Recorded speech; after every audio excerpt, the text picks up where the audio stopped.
Ju përshëndesi gjithëve, mirë se vini në Newsline, do të jemi së bashku për të parë zhvillimet kryesore të deri tanishme. Arrestohet me urdhër të SPAK drejtoresha e Akshit Linda Karçanaj, e cila ishte nën hetim për abuzime me 12 tendrat fituara me procedurat të dyshimta nga e njëjta firmë e biznesmenit Ermal Beqiraj. Për Karçanaj është vendosur masa e sigurisë arrest shtëpie, ndërsa për 2 biznesmenët Ergjys Agasi dhe Ermal Beqiraj arrest në burg, por deri tani ata nuk janë vënë pranga, pasi nuk janë gjetur në banesa. Gjykata ka vendosur pezullimin nga detyra dhe për zëvendës drejtorin e policisë së Tiranës, Erjon Ismaili. Pak çast më parë prokuroria e posaçme ka dalë me një reagim zyrtar lidhur me këtë operacion. Unë do të jem drejt për drejt me Ervin Lekën për të marrë detajet e fundit.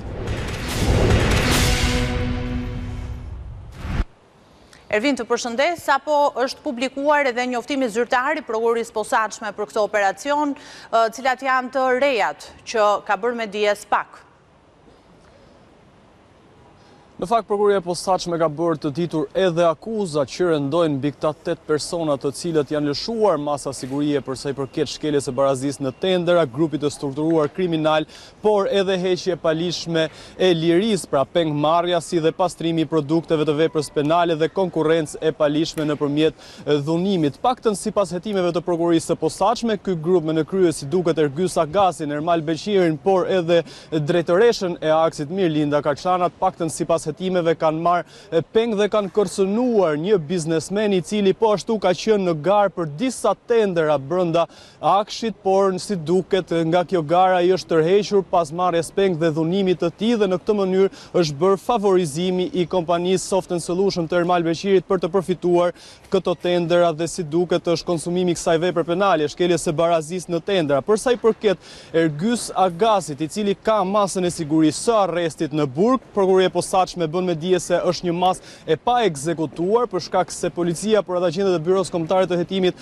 kanë kontrolluar në bizneset e tij, por edhe në banesë dhe nuk e kanë gjetur dhe dyshohet se ndodhet jashtë vendit, mbi të rëndojnë akuzat e heqjes së palishme të lirisë, pikërisht për marrjen peng të biznesmenit dhe kërcënimit të tij. Është akuza e dytë e grupit të strukturuar kriminal, kryerja po ashtu e veprave si organizat kriminale dhe pastrimit të parave. Të njëjtat akuza si duket rëndojnë edhe mbi Ermal Beqirin, i cili po ashtu biznesmeni i kompanisë Soft Solution është në masën e arrestit në burg, por ende nuk është ekzekutuar kjo masë për shkak se ai nuk është gjetur dhe po ashtu mbi të rëndojnë akuzat e heqje palishme e lirisë, por edhe grupi strukturuar kriminal dhe pastrim i produkteve të krimit.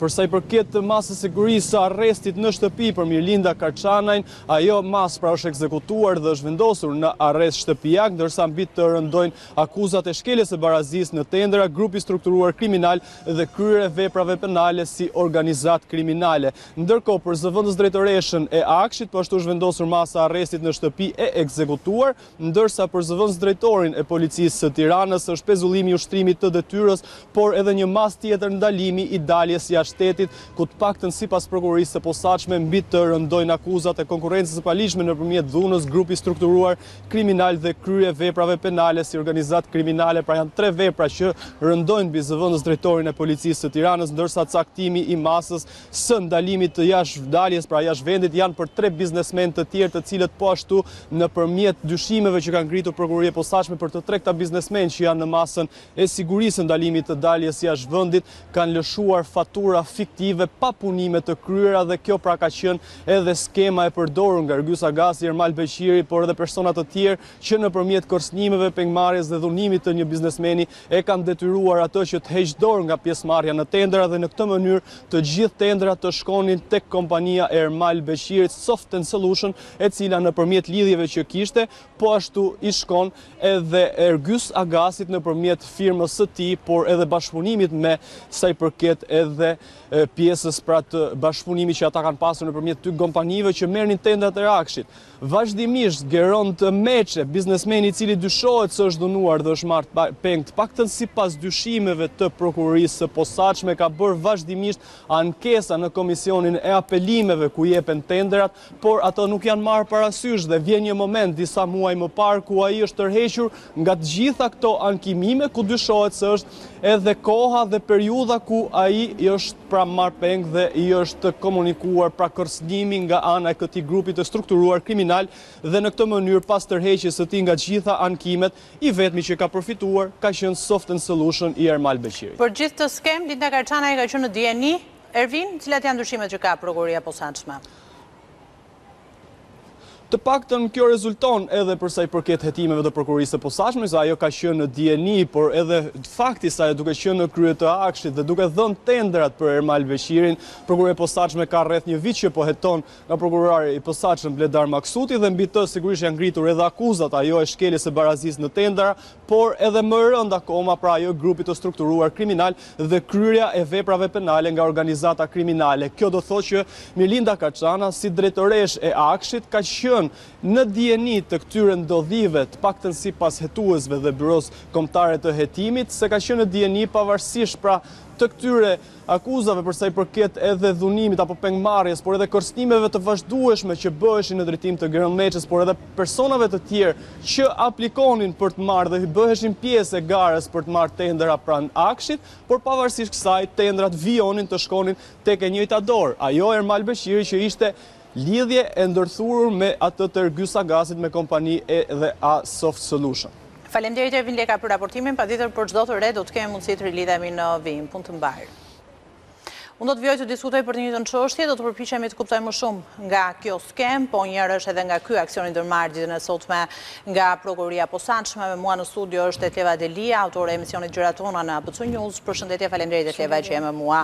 Bëjmë si fillim një përmbledhje, e tham në fakt se prokuroria e posaçme pak çaste më parë ka dalë me një njoftim zyrtar për këto arrestim, për këto masa sigurie, në fakt se janë disa arrestime, po nga ana tjetër ka edhe masa arrest shtëpia, janë 8 persona, mos gabojmë në gjithë të skem. 8 persona. Në fakt është një hetim që ka nisur për një viti nga prokuroria e posaçme, mund ta themi tashmë që të paktën pasi u njohëm zyrtarisht nga SPAK-u dhe me akuzat e ngritura, që është një ndër dosjet më të rëndësishme që aktualisht është në duart e prokurorisë posaçme. Përveç shkeljes së barazisë së tenderave, duket se kanë funksionuar si një grup kriminal, pra ka vepra penale të grupit të strukturuar kriminal, kryerje të veprave penale në kuadër të organizatës kriminale ose grupit të strukturuar kriminal, ka akuzë për heqje të palishme lirie, konkurrencë të palishme për tërheqje nga tendera dhe shpërdorim detyre, por edhe pastrim parash. Pra janë akuza shumë të rënda që janë ngritur për 8 persona, secili ka akuza specifike në fakt. Që do i marrë në ratë nga këto 2 janë masa sigurie arrest shtëpie për drejtoreshën e akshit dhe për zëvendës drejtoreshën e akshit. Ndërkohë janë 2 masa arrest me burg për Ergyes Agasin dhe Ermal Beqirin që nuk janë ekzekutuar ende, pasi nuk janë gjetur në adresat e caktuara. Është një masë sigurie pezullim nga detyra dhe ndalim për të dalë jashtë vendit për zëvendës drejtorin e Policisë Tiranës Erjon Ismaili. Janë edhe 3 masat të tjera për ndalim për të dalë jashtë vendit për 3 biznesmen, Andis Papa, Gzim Hoxha dhe Robert Ryta. Këta janë kryesisht për pastrim parash dhe të kryer në kuadër të grupit të strukturuar kriminal. Si funksionon të skema? Duket se në krye duhet jetë drejtoresha e akshit Linda Karçanaj, e cila drejton një institucion që patjetër tenderon, si pjesa më e madhe e institucioneve. Fillon të shën nga mënyra e procedurave të tender, duke futur në listë edhe kritere që nuk përcaktoheshin në ligj, duke favorizuar kompani të caktuara që më pas të tërhiqeshin nga gara nëpërmjet dhunës, heqjes palishme të lirisë, siç ishte rasti i biznesmenit Geron Meça, i cili rezulton që të jetë mbajtur jashtë dëshirës së tij në një ambient të mbyllur, pra është marrë peng në një farë forme për disa orë Agasi dhe nga Beqiri. Apo jo? Po, nga të dy. Beqiri dhe 2 persona të tjerë që të paktën nga hetime, deri tani rezulton që të jenë prezantuar si policë, pasi nëse janë vërtet punojës policie apo janë prezantuar si të tillë, kjo do sqarohet përmes hetimit, por të paktën dyshohet që këta 4 persona e kanë mbajtur peng duke i bërë presion dhe shantazh jo vetëm të tërhiqej nga gara për tenderat, por edhe të mos bënte apelim për çështjen e tërheqjes, duke qenë se t'i hapeshin rrugë kompanive të tjera që kanë dalë në skemë më pas dhe janë shpallur fituesa. Ky është episodi më i rënd? Ky është episodi më i rënd, në fakt, sepse të arrish sa të kryesh edhe një pengmarrje, në të formë të funksionosh si një grup i strukturuar kriminal nga biznesmen dhe zyrtar të shtetit është shumë e rëndë. Për gjitha këto dyshohet se... policie, sepse është edhe zëvendësdrejtori i policisë si futur në këtë... Po, doja ta kuptoj, pra si fillim rolin që ka patur Linda Karçanaj, më pas prekim gjithë emrat. Roli i drejtoreshës dhe i zëvendësdrejtoreshës lidhet konkretisht me tender, me procedurat e tenderimit. Do me thonë, ka qenë në dieni të paracaktimit të kompanive që do shpalleshin fituese, kanë qenë në dieni dhe kanë dhënë një dorë, le të themi, për përcaktimin e kritereve që në fakt nuk ishin të përcaktuara më parë, por janë bërë konkretisht për të favorizuar kompani që këta kishin përzgjedhur për të marrë për të fituar disa tendera, po themi, janë për miliona euro që bëhet fjalë, nuk është vetëm një tender i vetëm.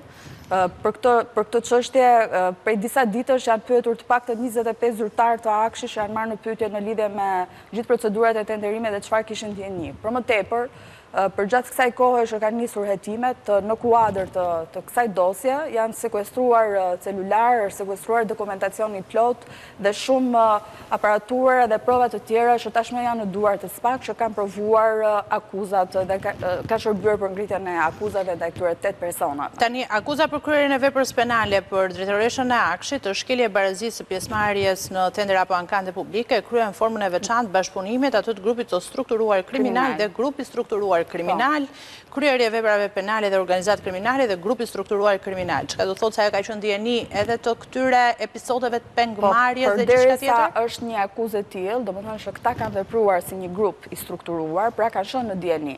Pavarësisht se veprën penale të heqjes palishme të nuk e ka bërë personalisht. Nuk e ka bërë vetë personalisht, por ka qenë në dieni, të paktën sa asa referohemi akuzave dhe informacionit zyrtar të SPAK-ut. Pra do të thotë që vetë nuk ka qenë e përfshirë, por që ka pasur dieni dhe ka lejuar që mund ta kishte dhe mund të ishte shmangur e gjithë kjo gjë.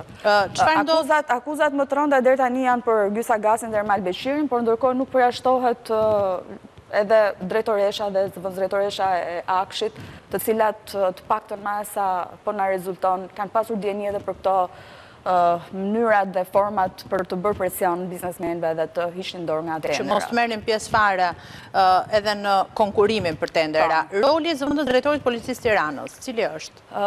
Përveç se ka një misi me Gyes Agasin, dyshohet, të paktën se ai ndryshe nga 3 biznesmen të tjerë që kanë masa për të që i pengon për të dalë jashtë vendit, ka edhe konkurrencën e palishme nëpërmjet dhunës. Pra, nëse ka marrë pjesë vetë, ose i ka bërë presion, biznesmeni konkret që bëhet fjalë për shtetasin Geron Meça, apo dhe personave tjerë të cilat po verifikohen tashmë nga policia, ose thjesht ka futur persona, ose ka pasur dieni për këtë, kjo nuk është e sqaruar akoma, por që të paktën ka pasur dieni për fakti që janë shantazhuar persona caktuar për të hequr dorë nga tenderat. Është ky një ndër operacionet aksionet më të rëndësishme të ndërmarrja nga prokuroria posaçme në këto ditë të fundit të përfundimit mandatit Altin Tumanit? Në fakt, jo vetëm në këto ditë të fundit, por të paktën për zyrtar dhe çështje që kanë të bëjnë me tenderat, është dosja më e rëndësishme, thashë dhe në fillim që është një ndër sepse deri tani mund të kemi pasur zyrtar të akuzuar për shpërdorim detyre, për korrupsion,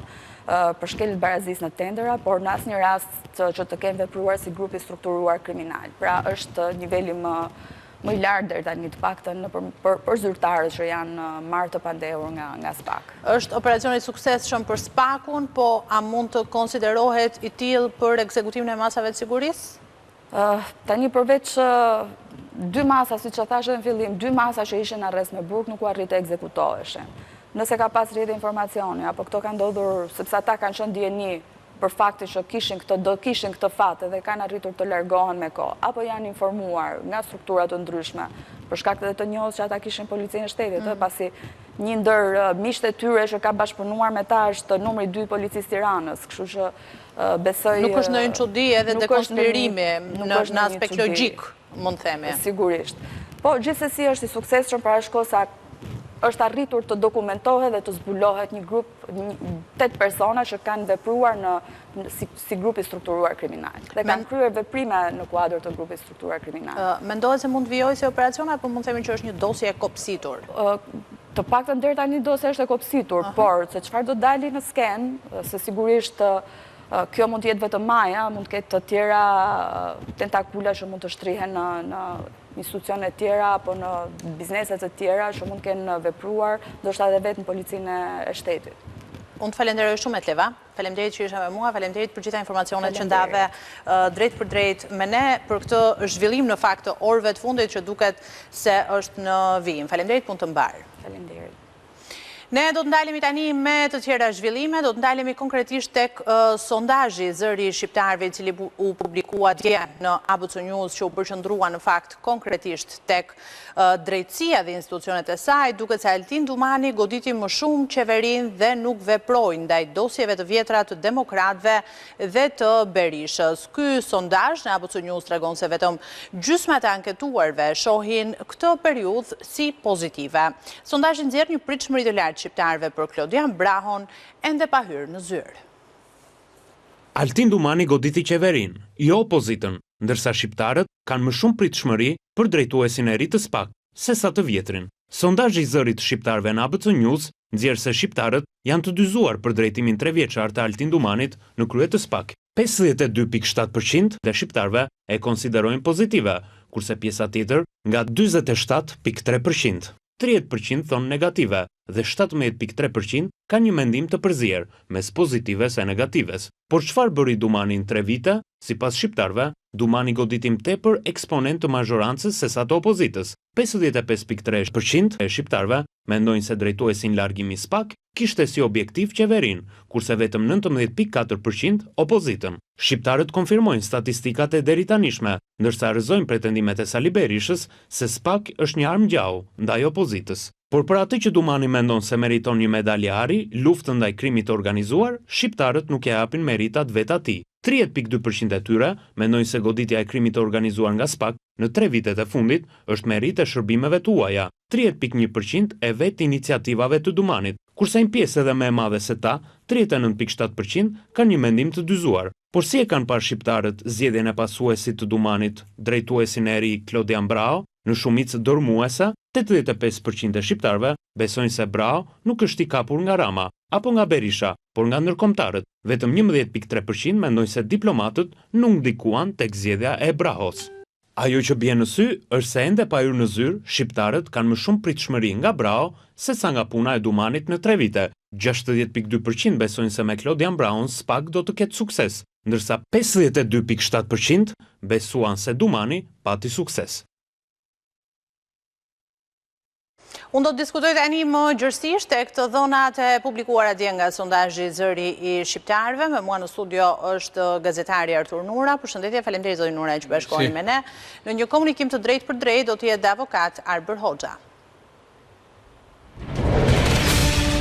Përshëndetje avokat, faleminderit që jeni ditën e sotme me ne për të diskutuar në fakt për këto të dhëna shumë interesante. Pa humbur kohën duaj që të ndalem me zotin Nura për të kuptuar diçka më shumë nga sondazhi në frym. Ishte i fokusuar tek drejtësia, tek 3 vitet e Altin Dumanit në krye të prokurorisë posaçme, po njerësh edhe tek drejtuesi i ri, i cili do të marrë stafeton pas disa orësh, mund themi, edhe pak kohë ka mbetur, si patu dhënat kryesore. Unë desha të them që sondazhi besoj që është i realizuar në mënyrën më të mirë të mundshme profesionale, sepse sjell perceptimin e shoqërisë e cila është shumë e vëmendshme ndaj sistemit të drejtësisë.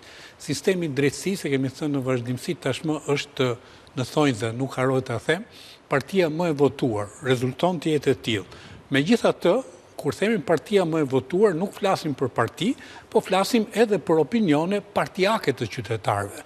Dhe në një farë mënyrë dhe rezultati i sondazhit, i ndërtuar në mënyrën më të mirë të mundshme profesionale, tregon që padyshim edhe kur vlerësojnë sistemin e drejtësisë, qytetarët janë o me njërin parti o me tjetrën. Kështu që kjo nxjerr rezultatet më të mira të mundshme për çfarë ka ndodhur.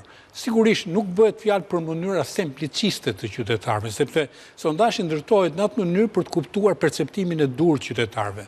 Po, ajo që është e rëndësishme, besoj unë, është edhe rezultati i menduar mirë nga sondazhisti Zaloshnja, kur i referohen në mbështetje të këtyre institucioneve. Qytetarët shkojnë ke aktori ndërkombëtar. Pra, thonë që aktori ndërkombëtar është aktori më i rëndësishëm i cili jep mbështetjen e drejtë për drejtë. Po, patjetër, nuk gabojnë kur thonë që është sulmuar më shumë e majta. Po, do t'i prekim në fakt të dhënat, po të ndalem pak edhe me avokatin, i cili në fakt në punën e tij e prek çdo ditë të gjithë sferën, mund të themi, të organeve ligjzbatuese, po sigurisht edhe një lloj perceptimi, e përcjellim për shikuesit në këto momente, 50.7% e shqiptarëve konsiderojnë pozitive, ndërsa një pjesë tjetër, 29.3%, 30% thonë negative dhe 17.3% ka një mendim të përzier, mund themi, mes pozitives dhe negatives. Avokat, ju bëjmë përshtypje këto të dhëna?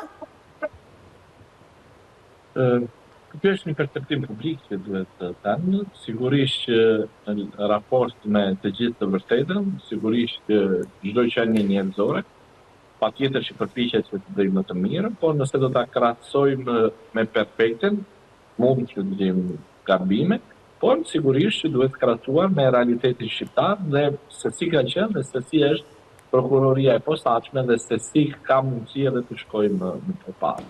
Nëse do ta krahasojmë me punën e zotit Kraja, që do të ishte edhe një krahasim i padrejtë, sepse në fillimet e veta prokuroria e posaçme ka qenë në hapat e para dhe ka qenë pothuajse institucioni poshtnjor, ndërkohë që me leadershipin e zotit Umani, besoj dhe ky është jo vetëm perceptimi, por edhe prekshmëria që institucioni ka ecur përpara, sigurisht në raport me të gjithën, por edhe në raport me vetveten.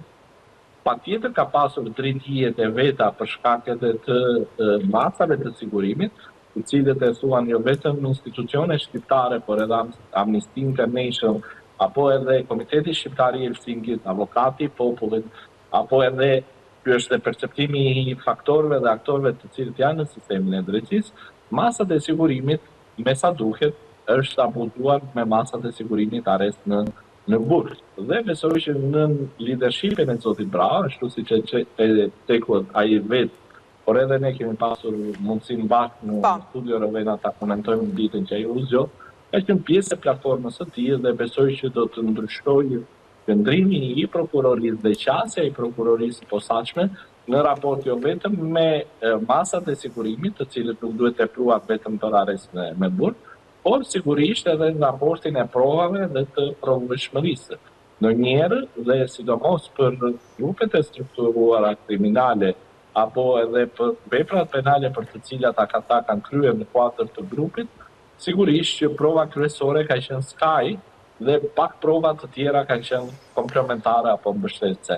Po në fakt, po mi prekni të gjitha pikat që ka sondazhi dhe dua që t'i jap edhe të dhënat për shikues, nëse bëjmë atë krahasimin, po themi mes Dumanit edhe Brahos, me që ju avokat e përmendët, janë 60.2% që besojnë se me Klodian Brahos pak do të ketë sukses, ndërsa 50.7% që besuan se Dumani pati sukses gjatë këtyre 3 viteve. Si e shihni këtë pritshmëri kaq të lartë për Brahon, ose si e shpjegoni të paktën?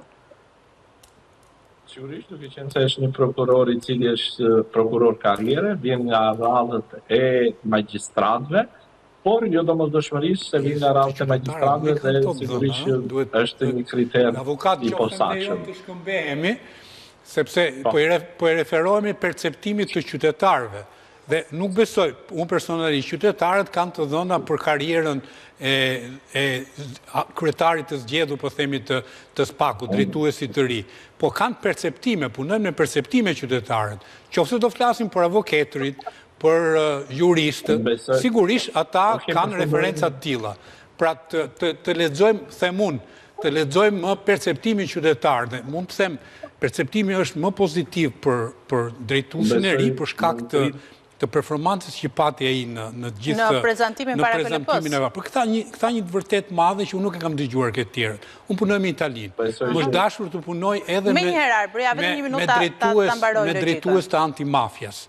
Dhe ata kanë një të dhënë. Kur kanë një të dhënë për një restorant, për një bar kafe, për një institucion, kush është pas, nuk shkojnë. Unë e kam dëgjuar vetëm te ky drejtues i ri këtë dhënë. Pra prezantimi i publik rriti kreditet. Para se të shkoj në një bar kafe, dhe bëri dhe pak teatrizëm, po që funksionon ke perceptimi qytetar me gotën e ujit.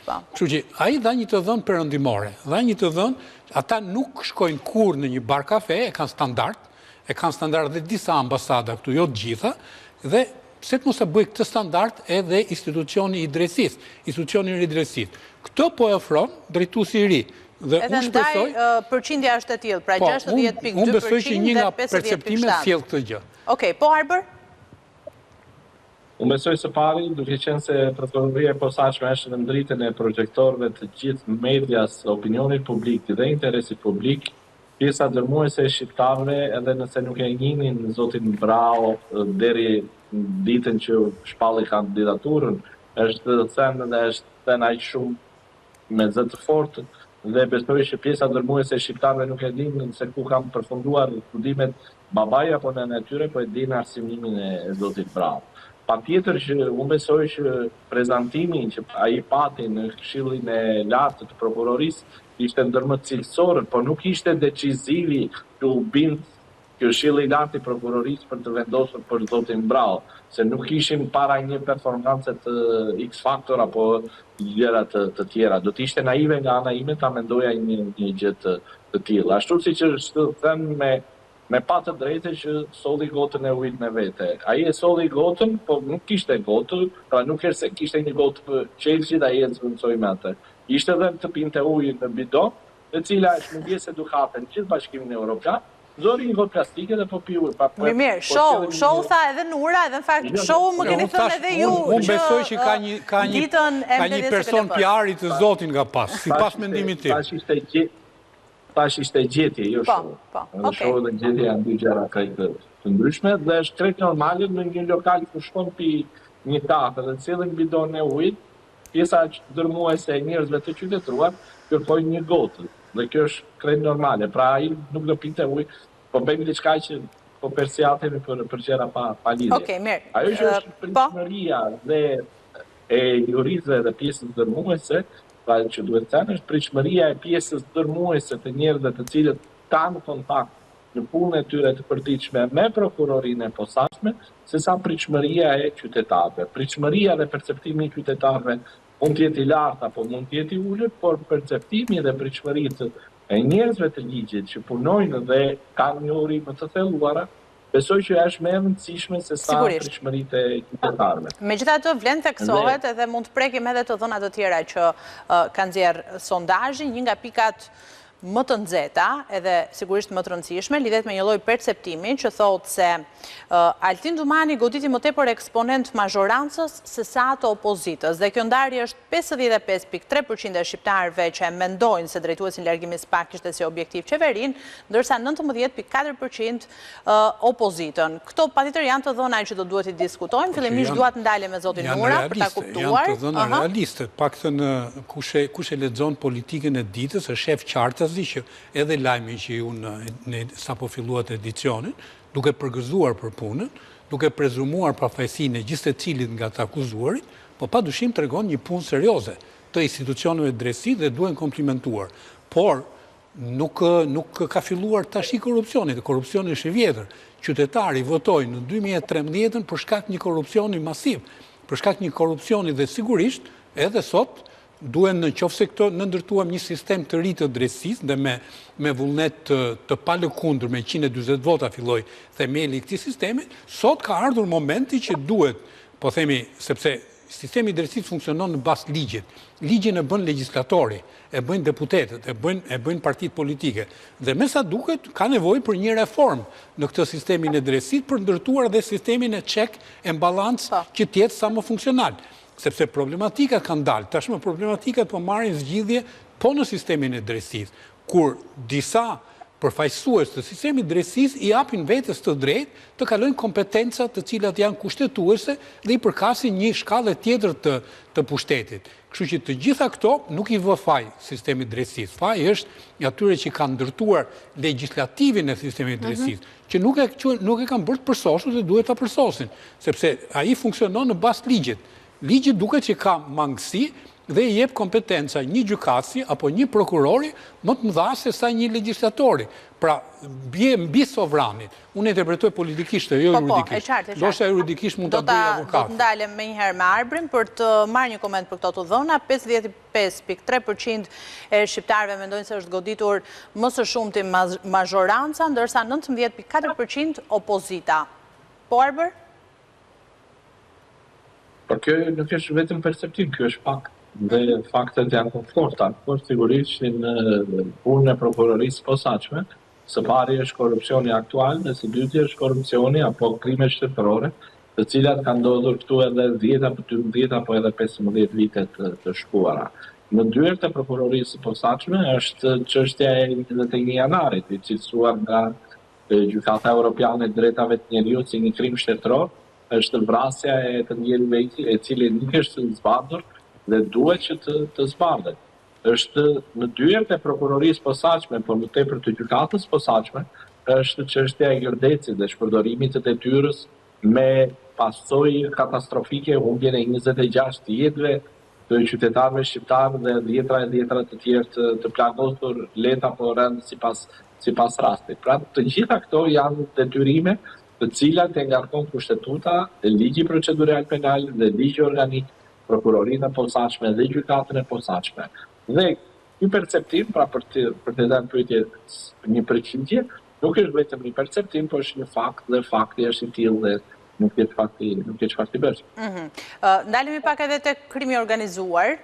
Ka patur një të dhënë edhe për atë se folën për korrupsion edhe për këto perceptimet politike në një lloj mënyre. 30.2% e të anketuarve mendojnë se goditja e krimit organizuar nga SPAK për gjatë 3 viteve të fundit është merit e shërbimeve të huaja. 30.1% e shohin si iniciativë të vet Dumanit, ndërsa një pjesë më e madhe se ta, 39.7% kanë një mendim të dyzuar. Dhe për këtë do të ndalem sërish me ty si fillim avokat, me njerë pas pak së bashku Nura, për të kuptuar se ndoshta ka të bëj me komunikimet në Sky encrochat që kanë zbardhur një pjesë të madhe, mund të themi, të dosjeve të krimit organizuar?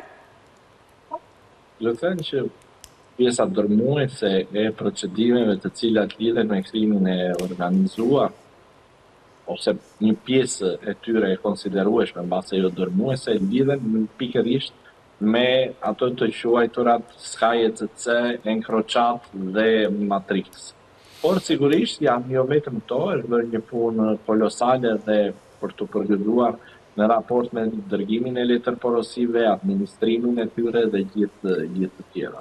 Unë besoj që dhe atë që dua ta shpreh është që në leadershipin e zotit Brau duhet dhe kjo është pritshmëria që të luftohet pothuajse në të njëjtat pozita si krimi organizuar, por të luftohet korrupsioni i cili është endemik dhe është gryes për shoqërinë shqiptare. Unë dhe pjesë e studimeve të mia është se sa krimi organizuar apo pastrimi i parave e dëmton ekonominë, nuk e dëmton ekonominë më shumë se sa ajo që quhet korrupsioni endemik apo korrupsioni në çdo shoqërisë. Dhe unë besoj që Prokuroria e posaçme ka bërë më tepër konfiskime në raport me krimin e organizuar, ndonjëherë me apo pa të drejtë, se sa me pasuritë e personave të cilët janë dyshuar apo dënuar për vepra penale të cilët lidhen drejt për së drejti me krimin, pra krimin lidhur drejt për së drejti me pushtetin ekzekutiv ose me qeverisjen vendore.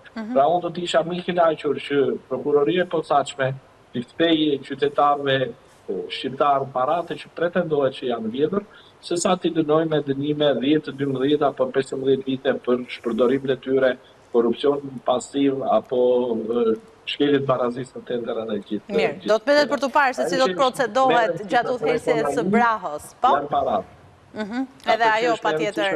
Një kapitalizëm me shparaje, nuk është vitet e purgimit. Okej, kam të dhënën e fundit, që e lash për në fund se sigurisht do duhet që ta komentojmë së bashku, edhe lidhet në fakt me zotin Brau, për cilën e diskutuam se shqiptarët ka një perceptim shumë të lartë dhe pritshmëri shumë të larta për drejtimin e tij, për drejtimin e SPAK me në krye të, por janë vetëm 11.3% që mendojnë se diplomatët nuk ndikuan tek zgjedhja e Brahos, çka do të thotë se rreth 90% të anketuarve mendojnë se kanë qenë ndërkombëtarët atë që kanë vendosur Brahon në krye të prokurorisë posaçme, duke nënkuptuar kështu se në shumicë zërmuese 85% e shqiptarëve besojnë se Braho nuk është i kapur nga Rama apo nga Berisha, por nga vetë ndërkombëtarët. Çfarë lajmi është ky, Nura? Ky është një lajm që është paralajmëruar në fakt.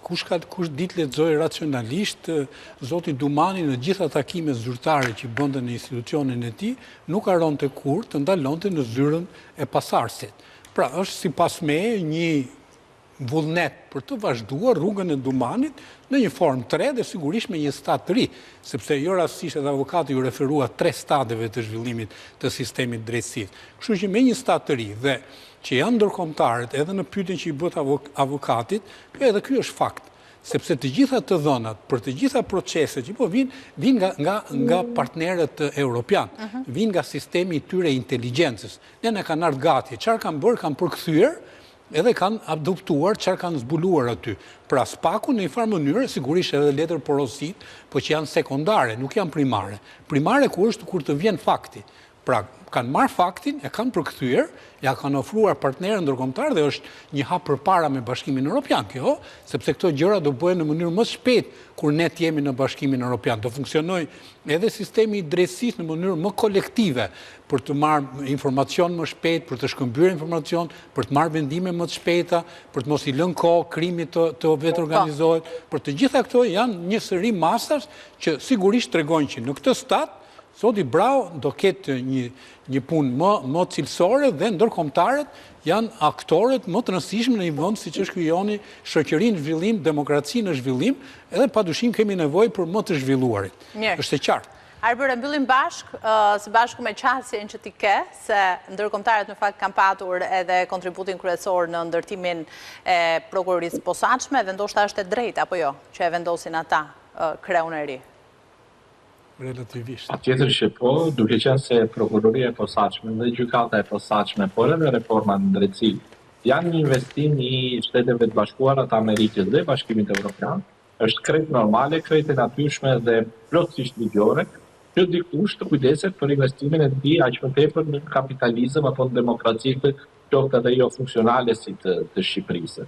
Në këto kushte nuk ka asnjë gjë të keqe që drejtuesi i ri i prokurorisë posaçme të çonte përpara punën nga ish drejtuesi i prokurorisë posaçme ose të paktën deri nesër që është ende drejtuesi i prokurorisë posaçme dhe sigurisht i krau i djathtë i tij, drejtuesi i prokurorisë posaçme, por edhe drejtuesi i seksionit për kundër korrupsionit do të ishte drejtuesi i prokurorisë posaçme. Kështu që unë nuk shikoj asnjë gjë të keqe që midis të parëve të ketë një të parë, pra pares interpares. Kështu që besoj dhe ngelet të paktën që zoti Braho do realizojë dhe besoj në aspektin personal dhe rrafshi personal do të kalojë edhe pritshmëritë tona. Unë besoj edhe e kemi diskutuar edhe në studio atë ditë që platforma që u shpalos është vetëm baja e zberdhut, sepse realisht priten që janë shumë merë më të mira dhe më shumë merë më të prekshme për publikun dhe për interesat e qytetarëve dhe interesin publik real dhe interesin shtetëror dhe interesin e buxhetit të shtetit në tërësi. Faleminderit Arbër Hoxha, faleminderit që isha me mua në këtë komunikim të drejt për drejt, faleminderit Nura, si gjithmonë është kënaqësi. Ne ndalemi tani me një shkëputje, rikthehemi pas pak. Jemi së bashku për një zhvillim minutave të fundit. Në këtë moment është Ministri e Jashtme Elisa Spiropali në një konferencë përbashkët me homologun grek, ndjekim drejt për drejt. Do të ndihmoj gjithashtu në kapërcimin e rreziqeve dhe që ndihmojnë në kapërcimin e rreziqeve që krijohen nga ato ndërhyrjet e padrejta, nga ringjallja e stereotipeve të vjetëruara të nacionalizmit, të retorikës së rishikimit, që nuk ndihmojnë në forcimin e besimit. Greqia qëndron konsekuente në pozicionimin e saj drejt konvergimit të Ballkanit Perëndimor në Bashkimin Evropian, në bazën e performancave dhe të reformave të kryera. Ne e përshëndesim në këtë kuadër progresin e Shqipërisë, e cila ka çuar si vjet në hapjen e kapitujve të negociues të anëtarësimit, gjë që Greqia ka mbajtur, për të cilët Greqia ka mbajtur një qëndrim shumë konstruktiv. Në këtë kuadër, ne japi rëndësisë veçantë përmbushjes së të gjitha detyrimeve, kryesisht në ato kapituj themeltar, progresi të cilëve e përsakton atë ritmin e negociatave. Pra, dashur, si gjithashtu vlerësojmë kujdesin e veçantë për respektimin e plotë të drejtave të minoritetit grek, që përbën përparësinë kryesore për ne. Gjithashtu, e dashur ministre, në takimin e sotëm në Ramdakur që ekzistojnë shanse të veçanta për zgjerimin e sasior dhe cilësor të bashkëpunimit ton shumë planësh, veçanërisht në fushën e tregtisë në tregtisë të ndërlidhjes, të investimeve, të bashkëpunimit, të energjisë, të turizmit, të arsimit dhe të kulturës. Gjithashtu, çështja e të gjithave çështjeve që prekupojnë botën e sotme me sfida të veçanta në fusha të tjera, të ndryshimit të klimës, të krisit, ka përdzejnë ato caqet nacionaliste që kërkojnë caqet nacionaliste dhe duhet të kemi veprimtarit të përbashkëta në nivel rajonal dhe me gjërë. E dashur, zonja ministër, Sardhja Nathin ju uroj suksese në detyrat tuaja të reja dhe në bashkëpunimin për interes të dy popujve tanë. Mirë, përshëndetje të gjithëve, Jasas, i dashur Jorgo, jam vërtet e lumtur të jem sot në Athinë në vizitën time të parë zyrtare si ministre për Europën dhe punët e jashtme të Republikës Shqipërisë. Dua që në krye të herës të falenderoj shumë kolegun tim Gerapetritis, i dashur Jorgo, por dhe presidentin Tasulas për atmosferën miqësore të kësaj vizite të parë në Athinë, ku ndjeva shumë e mikpritur, po dua të falenderoj posaçërisht kolegun tim edhe për sensin e nevojës e të përgjegjësisë për thellimin e marrëdhënieve strategjike mes Shqipërisë dhe Greqisë që karakterizoi bashkëbisedimin tonë. Nuk do ta përkufizoja dot më mirë vizitën time këtu sesa me fjalët e shkrimtarit ton të madh Ismail Kadare, si vizitë tek një fshinj i formuar nga ndjesia e bukurisë, filozofia, miti dhe ideja e demokracisë, një trashëgimi që na lidh dhe na frymëzon reciprokisht. Popujt tanë që bashkëjetojnë ndër shekuj në këto troje kanë formuar lidhje të fuqishme njerëzore. Me të drejtë, Yorgos Seferis, nobelisti dhe ish diplomati grek i akredituar në Korç, ka shkruar se kujtesa është shtëpia më e ngrohtë që kemi. Edhe sot që flasim, marrëdhënia jonë e ngritur mbi lidhje historikisht të thella, njerëzisht të pandashme dhe gjeografikisht të patundshme, zhvillohet mbi ura vlerash e interesash të përbashkëta, ku minoriteti grek dhe bashkomasit tanë që jetojnë e punojnë në Greqi, shumë syresh me shtetësi të përbashkët, janë urat më të fuqishme të kësaj fshinësie. Bashkëpunimi dypalësh midis dy vendeve tona amike mbështetet sot edhe në dy shtylla të fuqishme, e sotmja e përbashkët në Aleancën e Atlantikut Veriut dhe nesërmja e përbashkët në Bashkimin Evropian. Për të gjithë gjerësinë e thellësinë e vet, qeveria e Edi Ramës e ka konsideruar dhe përcaktuar si strategjik partneritetin mes dy vendeve tona, qysh në programin e parë të qeverisë e në vijim.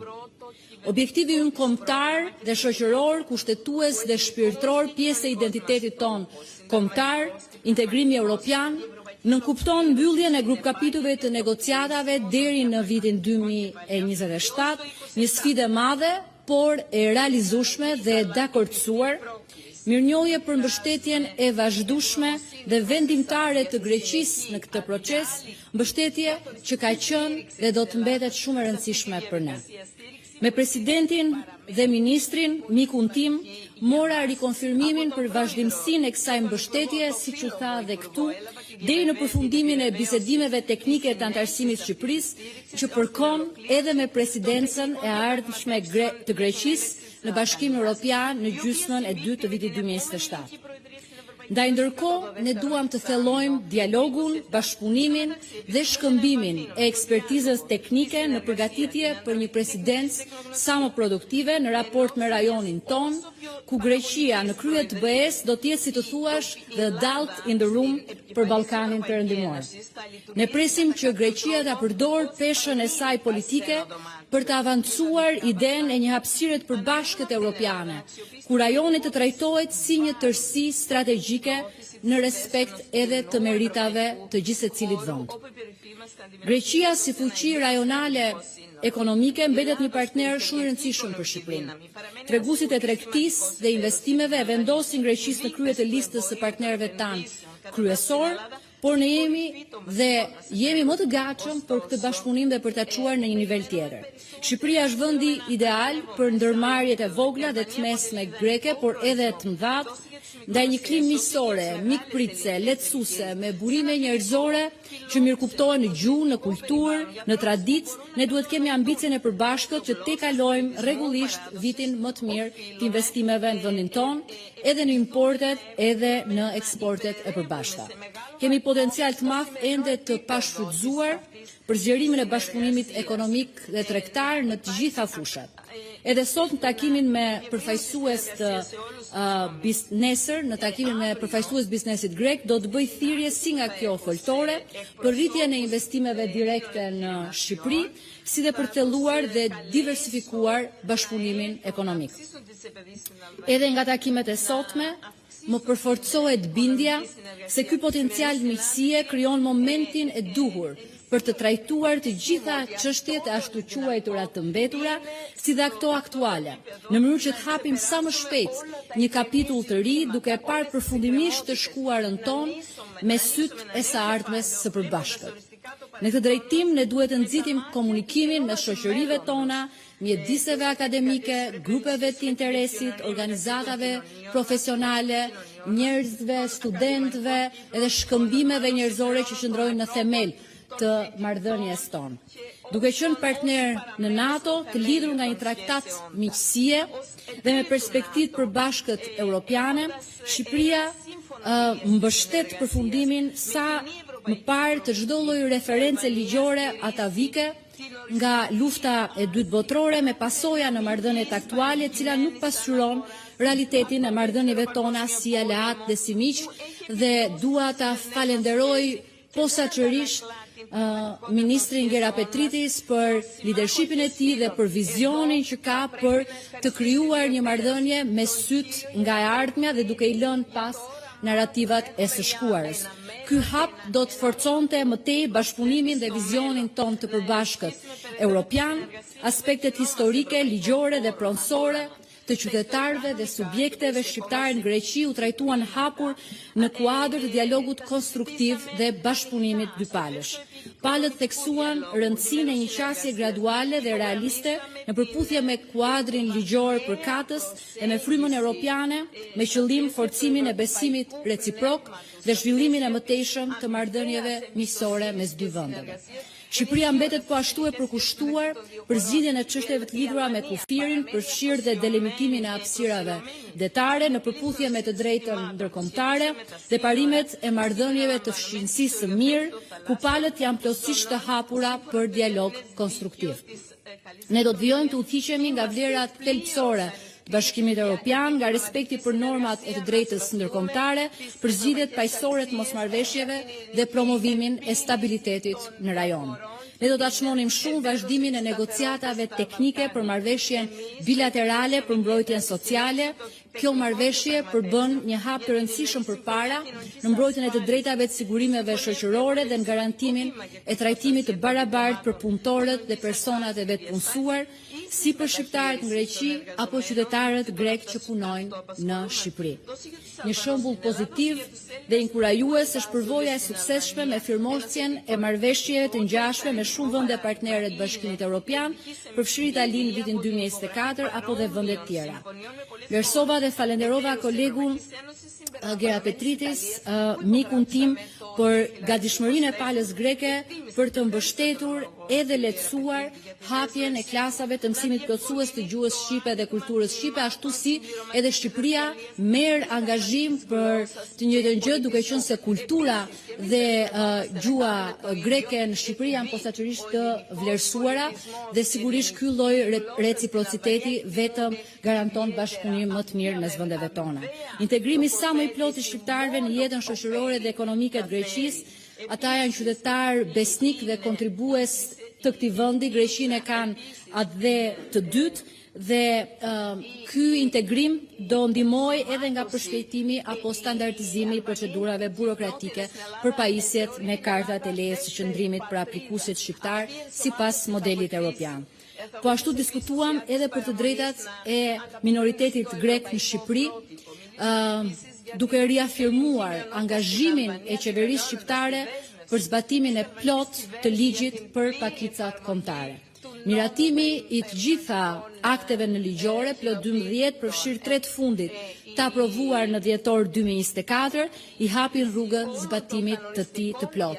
Për ne minoriteti grek në Shqipëri ka qenë gjithmonë një minoritet besnik, luajal dhe një urë bashkëpunimi me vendin tonë mi Greqinë, ashtu si dhe komuniteti shqiptar këtu ka lëshuar rrënjë të thella që shkojnë për një bashkëpunim më të plotë dhe më të thellë mes dy vendeve tona. Po ashtu informova kolegun tim se qeveria e Shqipërisë ka ndërmarrë një reformë të plotë të pronësisë që synon rikthimin e lishmërisë në çështjen shumë komplekse të drejtave të pronës në Shqipëri për shtetasit pa dallime etnie, edhe pjesëtarët e minoritetit grek sigurisht në Shqipëri me një vëmendje të veçantë. Ne çmojmë pozitivisht këmbguljen e kryeministrit Mitsotakis dhe të qeverisë së tij për respektimin e drejtave të minoritetit, sepse është një vëmendje dhe një shtys që na mban të angazhuar deri në detaje, ashtu si kundër bashkëpunimin tonë duam ta shtrim deri në detaje me interes zhvillimor të përbashkët, si për shembull bashkëpunimin mes dy agjencive tona kadastrale për digitalizimin, për inteligjencën artificiale në trajtimin e titujve të pronësisë, një territor ku Greqia ka bërë progres mbreslënës. Ne vlerësojmë rolin konstruktiv dhe të balancuar të Greqisë në rajon, veçanërisht mbështetjen e saj të vazhdueshme për stabilitetin rajonal, integrimin evropian dhe dialogun rajonal. Vlerësojmë qasjen konstruktive të Greqisë ndaj Kosovës, e cila avancon bashkëpunimin dypalësh pavarësisht mungesës së njohjes formale. Ne besojmë se ky model angazhimi mund të zgjerohet më tej, duke reflektuar rolin e rëndësishëm të Greqisë në stabilitetin, zhvillimin ekonomik dhe perspektivën europiane të Ballkanit Perëndimor, ku ka popullsi shqiptare pro-europiane. Shqipëria është vendi më pro BE në rajon, por edhe në Europë. Ndoshta 93% e shqiptarëve mbështesin integrimin europian dhe kjo qasje duhet inkurajuar edhe për aktorë të tjerë rajonal. Vlerësuam po ashtu rolin dhe kontributin e Greqisë si anëtare jo e përhershme e Këshillit të Sigurimit në OKB për periudhën 2025-2027, si dhe vlerësuam partneritetin ton në NATO, ku ndajmë qëndrimet të ngjashme për zhvillime të rëndësishme ndërkombëtare dhe për situatën gjeopolitike që në vitet e fundit nuk ka qenë e lehtë. Duke ju falenderuar edhe një herë për mikpritjen, i dashur Jorgo, le të punojmë që ta kthejmë edhe më shumë marrëdhënien shqiptaro-greke në një bosh strategjik që fuqizon jo vetëm vendet tona, por dhe gjithë rajonin ton, e bashkë me të gjithë Europën juglindore dhe pellgun e Mesdheut. Me sytë e ardhme. Faleminderit.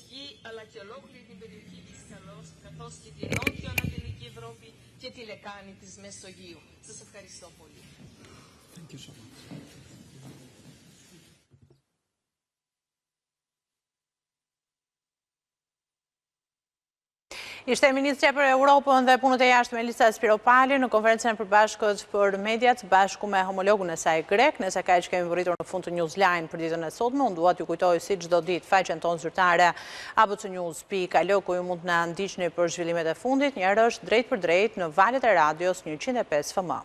Mos u largoni, pas pak do të jeni me Genta Dobrën dhe Mani Report, bashkë përshëndetemi këtu, mirupafshim.